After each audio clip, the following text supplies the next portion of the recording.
WJXT editorial, and now here's editorial director Harry Reagan.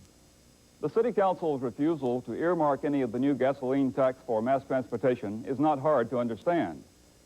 Harry Reagan made his broadcast journalism mark as an editorialist for Jacksonville's WJXT Channel 4.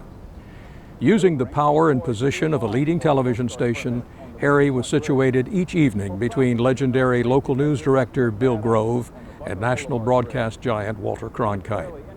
Harry's job was to advocate and to challenge and to throw darts and laurels. After 2 decades of being the opinion voice of the station, he tried his hand at politics. He had success and he met defeat. Harry Reagan's commitment to the community did not end there. He took on community action roles with the sheriff's office, and as the years rolled on, he became a volunteer leader with the Jacksonville Historical Society and the Jacksonville Public Library System. He was the founder of the Jacksonville Broadcasters Association.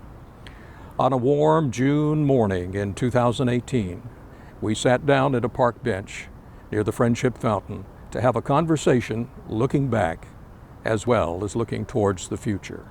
Okay, we're going to take a break and we'll be back with our best of the class of '87 in a moment. Harry, I want you to look behind you at this skyline. You've been here a little more than 50 years. Right. You've been involved in so many areas of this city. I'd like for you to give me another editorial opinion, and that is, what did we do right in those 50 years? Well, the first thing we did right had happened just before we came to Jacksonville, which was an election to install this radical new government called consolidation. And as we speak, we're about to celebrate the 50th anniversary of that. The election was in '67 in August, and the new government took office October 1, '68. A really big deal.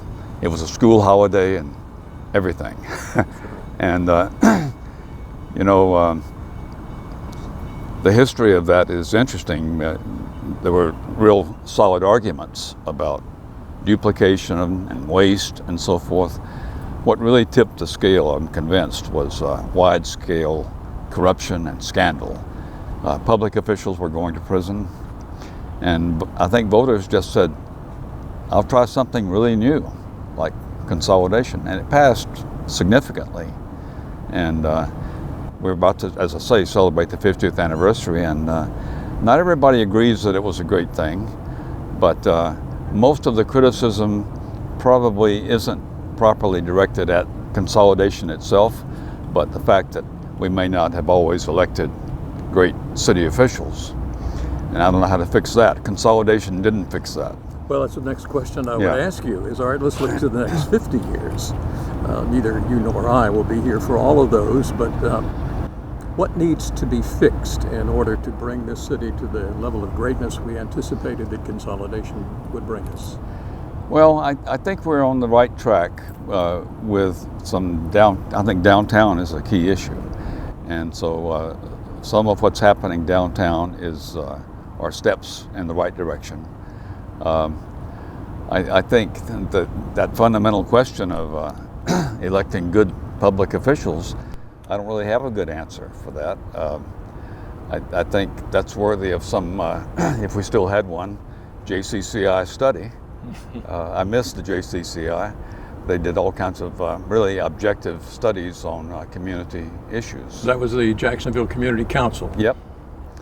And I think, I haven't tracked it down completely, but I think it folded, not surprisingly, for lack of financial support in large part. You've never been associated with lack of opinion.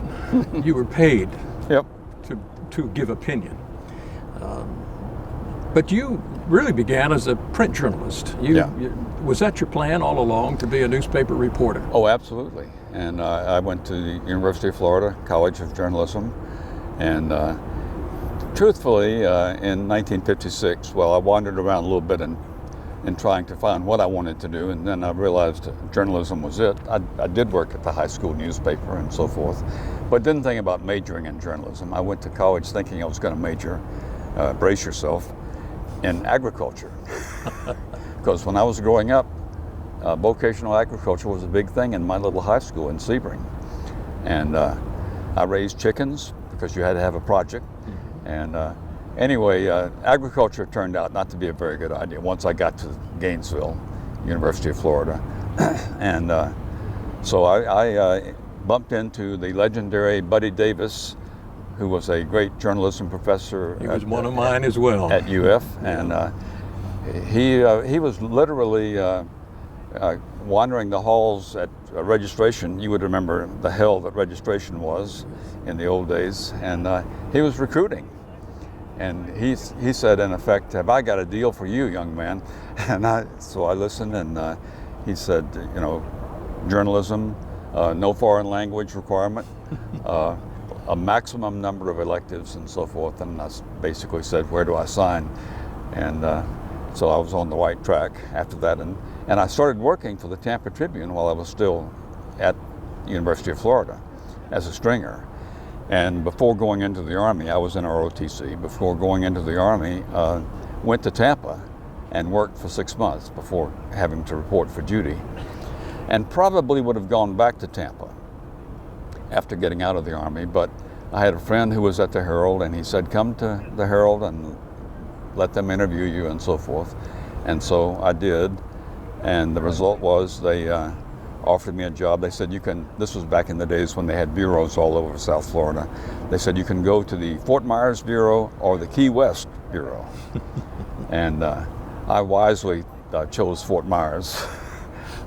Key West is a bit of a logistics issue. But anyway, and then the Hollywood Bureau, and then some time in Miami, and I got to more and more thinking about television was really in those days where people were going to be getting their news. And I talked to a guy named Clarence Jones, who used to be in Jacksonville, worked for the newspapers. And he said, "You should think about Jacksonville because Channel 4 is doing a lot of really good investigative journalism." And in those days, Channel 4 realized they could not look to television to find the kind of people they needed. And so they were customarily hiring people from newspapers. And so they hired me. And you were hired as an investigative reporter? Yeah, right. And not to go on the air, just to do research and reporting and writing.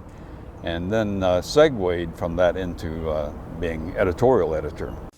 12 years ago, when the price of oil went out of sight, Jacksonville was in serious trouble. The city's electric system was totally dependent on oil, so the price of electricity was among the highest in the nation. The Jacksonville Electric Authority's answer was an ill-advised venture with offshore power systems. Fortunately, the plan to buy 2 floating nuclear power plants never materialized. Coal-fired power was a better idea. The JEA made a deal to buy some from the Southern Company and built new lines to bring it in. Then it went to work on 2 coal-fired plants on the north side, a joint venture with Florida Power and Light. The first of the coal-fired plants will be in operation next year. Now, with the price of oil dropping, some people are asking if coal is still a good idea. It is. The JEA's contract for coal is the equivalent of oil at a price of about $11 a barrel. The price of oil has not dropped that far. Even if it does, remember the main reason for building those plants and making arrangements to use some natural gas. We can't afford to depend on one fuel. WJXT invites the presentation of contrasting points of view. Let's talk about editorials. Yeah. How did it work? Whose opinion was it anyway? And how did you arrive at that opinion? It was literally, now I can't speak with any real authority on how it worked before my time there, but I segued into doing editorials fairly soon. Did investigative reporting for about a year or so. And soon after I started doing that, we got a new general manager named Jim Lina, and died recently, sadly to say. And he brought the idea of an editorial board. And so the editorial board, which consisted of various people in the station, managers of various departments, all except sales. And the editorial board discussed issues. I brought various proposed issues that we should take a position on. Were you representing the news department in that group? No, but by then I was officially editorial director. So that was separate from the news department. And totally separate, of course, from sales. Yes. But and so was the news department. But the news department had input into background on issues and so forth. But all of the other, chief engineer, programming, all those people. The editorial board would consist of 8 or 9 people usually. The general manager was one of them. And the interesting thing about it, the way it operated, and I guess Jim Lina wanted it to be this way, and it turned out to be ingenious. The general manager had 1 vote and could, and sometimes did, get outvoted. And probably wasn't always happy about that, but that's the way it operated. And did you meet yeah. once a week and plan the editorials for the Mm-hmm. week? We met once a week and discussed editorials and what our position would be, and would literally sometimes on heated issues vote on what our position would be. What happened to editorials in the television business as we got into the 2000s and here in 2018? There's hardly a television station in the United States doing an editorial any longer. I think you're right. I want to do a little more research on that, but I can't Certainly find... none in Jacksonville. No, not in Jacksonville. None from your old homestead Not either. in Florida, I don't think. And it's sad. I could speculate on why that is. Speculate. Well, various things happened in the TV business. Cable, blockbusters, if you remember, video rentals and so forth. The bottom line was that the landscape changed dramatically, a lot more competition. I think a lot less interest in doing even investigative reporting in the real sense of the word. And it's kind of sad because I think if you look at my history in Jacksonville and the media, when I came here, the newspaper was not very good. But that's probably understating it. In colleges of journalism, the Jacksonville newspapers were often mentioned as an example of What not to do? bad newspapers. They were owned by the railroads, Right. and it was pretty clear that the ownership was involved in making news judgments and so forth. Now that changed just to complete the evolution, but because of that, I think Channel 4 had a perfect opportunity to move into a journalism vacuum and start doing stuff that maybe a typical TV station would not have done. But back then, you were doing a half-hour local newscast at 6 o'clock. Well, I can remember the days of a 15-minute newscast. Yes, I can. And it was arbitrarily and not wisely allocated 5 minutes news, 5 minutes weather, and 5 minutes sports. But the 6 o'clock newscast has now become the 5:30, Yep. or the 5, the 5:30, the 6. Yeah. And then we go to network news. They've got more time than they've ever had on air Right. to do local news. And yet the editorial didn't survive that period. It didn't. Was there a fear that it was alienating viewers? Maybe, and or advertisers. And I can think of some examples when I was doing editorials of it working the other way, where station management stood up to objecting advertisers who had concerns about what we were doing editorially, and station managers, general managers said, sorry, but that's what we do.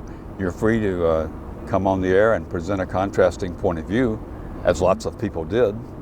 Yes. And so I think what we're talking about is it's sad news, because I think this to complete the picture on this media evolution, the newspaper just across the river from where we are, editorially is doing a pretty good job nowadays. Now they just sold the paper to a new owner, and we're kind of waiting to see how that's going to shake out. Give me some examples of some good that came out of editorials. Oh, Yeah, you won an Emmy for, yeah. for it. Yeah. Well, we did a lot, we almost daily, I would say on an average of 4 days a week at least. And I think not just the editorial board, but the news department was willing to take a look at things that might have been accepted as inevitable and forever, and said, okay, let's take a look and see whether this is really a good idea. So one of those was odors. This town stinks. We became known as the city that stinks. And when we first started talking about it, was paper mills and a few other chemical plants. And when we first started talking about it, the mayor at the time said, and we did a documentary using this title, he said, it smells like money. And The Sweet Smell of Success was another, I believe. Yeah. So the result was the city got into getting rid of odors, and we no longer have that problem to contend with. People would complain about it when they would, maybe even before they would land, but when they would get to the airport and say, what is that? Other examples of? Well, the other example that would be the major one would be tolls. So people who've been here for a while will remember that we had bridge tolls, and the idea was it's an inefficient, unfair way to raise money for transportation. Not everybody paid tolls. People who used the Matthews Bridge, for example, by the way, the implicit deal was that when the bridge is paid for, tolls would go away. Well, that never worked out that way, as the people who paid for the Matthews Bridge over and over can tell you. Well, so not everybody in their day-to-day life had to pay a toll. They were fortunate enough to, just because of their normal route to and from work and so forth, didn't have to do that. And it was inefficient. We didn't have SunPass and some of those systems now that exist nowadays that make tolls a little more bearable. And so you had to stop, drop money into a basket, and it was just not a very good idea. And so we started suggesting some alternative, and the alternative was a 50-cent sales tax. And it got on the ballot and passed. I think if you talk about referendum on taxes, 51% is a landslide. And so it passed by about 51%. And the result was the toll plazas came down, the toll booths and everything, and we have this 50-cent sales tax, which has worked pretty well. You know, so much of what you've discussed has had a political ring to it. You did 20 years on television, more than 20 years on television, and then you made a decision to go political. Mm-hmm. You ran for city council. Whatever empowered you to do that or make that decision? Well, in the family, we refer to it as a midlife crisis. And I just started thinking, I did sense that interest in television editorials was waning. And I was looking for maybe that midlife change of career and so forth. And were there things that you wanted to accomplish that were not being accomplished during the time you were in television that you thought you might be able to do something about? Some of the things that we talked about editorially, I did carry with me to City Hall. And we just, I guess, I brainstormed and tried to think, well, what other career would, and I actually thought about something that a good friend of mine who actually hired me at Channel 4 went on to do in later life, law school. And I went down to the University of Florida College of Law and talked to them even. And then a couple of my good friends who are lawyers said, maybe you ought to have second thoughts on that. So I changed my mind, and politics seemed, if you could do it with some principle and ethics and so forth, it seemed like a good idea. And were principle and ethics, as you would define them, challenged Oh, I think in the minds of the average voter, that is certainly a true statement. They tend to have a scornful attitude about politicians in general, and that's one of the things we tried to address. We had a grassroots campaign that you know, a lot of people, like we had a T-shirt made that kind of epitomized the heart of our campaign. It said, Harry Reagan, champion of the little dude. And there was a little drawing of me and so forth on the T-shirt. But anyway, we borrowed that from a guy who said that scornfully when I was campaigning. He said, "Oh, you're Harry Reagan, that champion of the little dude." Nothing wrong with it, by the way. So you were successful, obviously, in your first crack at politics as a city councilman, district councilman. No, at large. At large. Yeah. At large. One term? 5 years. 5 years. So I was elected in 1990, and to complete a term, someone resigned.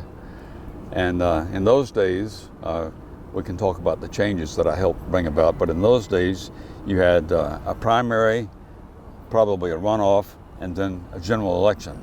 So we had all three of those, and I ultimately ended up winning. So what did you accomplish?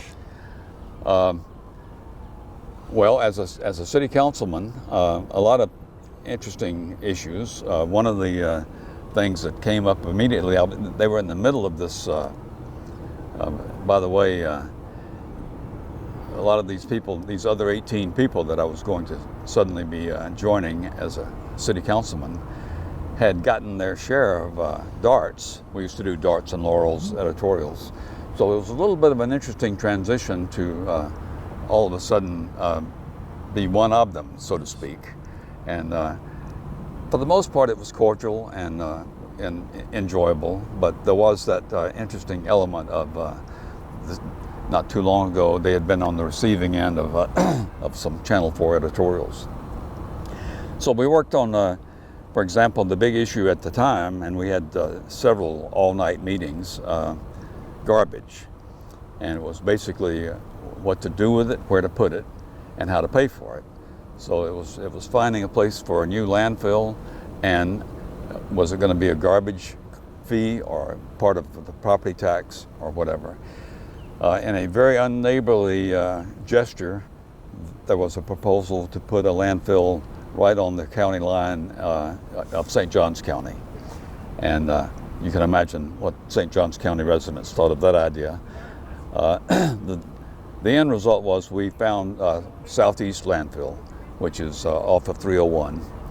And it turned out to be a very satisfactory end of that episode. But garbage, by the way, this was about the time that we started thinking about recycling, so that we didn't want to take everything out to Southeast Landfill. We wanted to do some recycling. So if you can just step back and take a look at where that is, at our household, we fill up the recycling container, and there's very little every week that goes into the garbage or trash container.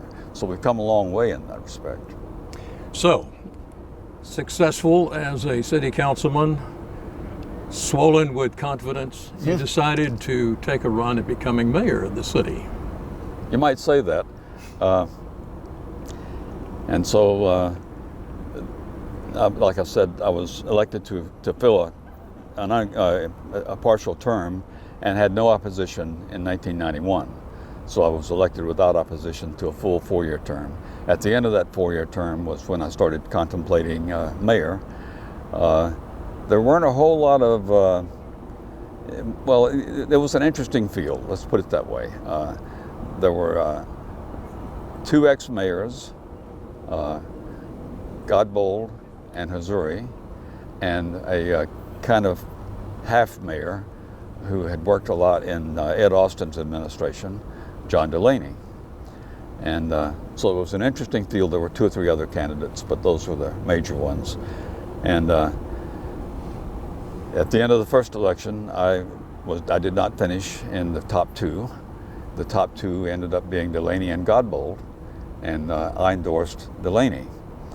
And Delaney, in the course of our discussions and the campaign and so forth, was, even though he was a Republican and I was a Democrat, we did see a lot of things eye to eye, and he was supporting some of the same things that I was supporting, and so I felt very comfortable. And it turned out I was.